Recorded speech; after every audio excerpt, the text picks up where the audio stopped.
You never want to be forced out of positions, especially ones that you really like for the long term.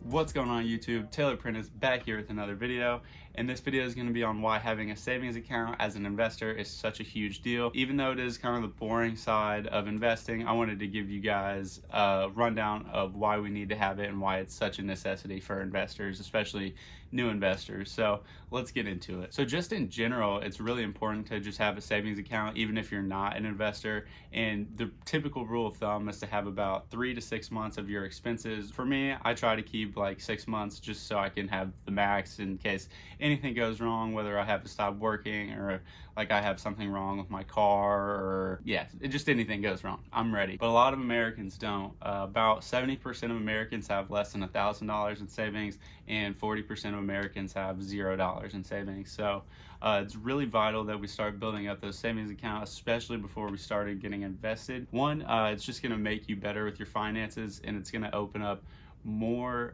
for you to invest in the long term, because when you start paying more attention to your finances, you're just getting a lot more money to be able to invest. And the big thing why you always want to have money on the sidelines as an investor is because you don't know what stocks or crypto is going to do in the short term. So say I really believe in Facebook. So for this scenario, let's say I'm invested in Facebook, and Facebook is $100 a share. So I buy one share of Facebook for $100. But I think Facebook is going to go to 150 in the next like 2 to 3 years. So I really want to hold on to it for the long term. But in the short term, say I need money, say I blew a tire and it's going to cost me $100, but I don't have $100 in savings and I don't get paid until next Friday. But in order to get to my job, I have to pay for that tire today to be able to get there tomorrow. So I'm forced to sell out of my Facebook share, my one share that I bought for $100. But in the short term, that Facebook share that I bought is down 20% to $80. So not only did I lose $20, I lost out on my position in Facebook, which I thought was going to grow up to 150. Kind of like a double-edged sword.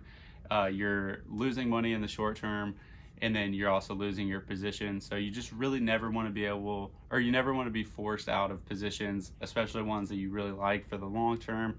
And that is part of why having a savings account is so vital to young and especially just new investors, because you never know what's going to go wrong. Life has its ups and downs, and things are going to go wrong. Trust me, like every time I'm like, oh, nothing's gone wrong in a while. Oh, blown tire. I had my new car for like less than 6 months and got a nail in the tire. So just, yeah, you never know what's going to happen, and it's always better to be on the safer side when it comes to finances.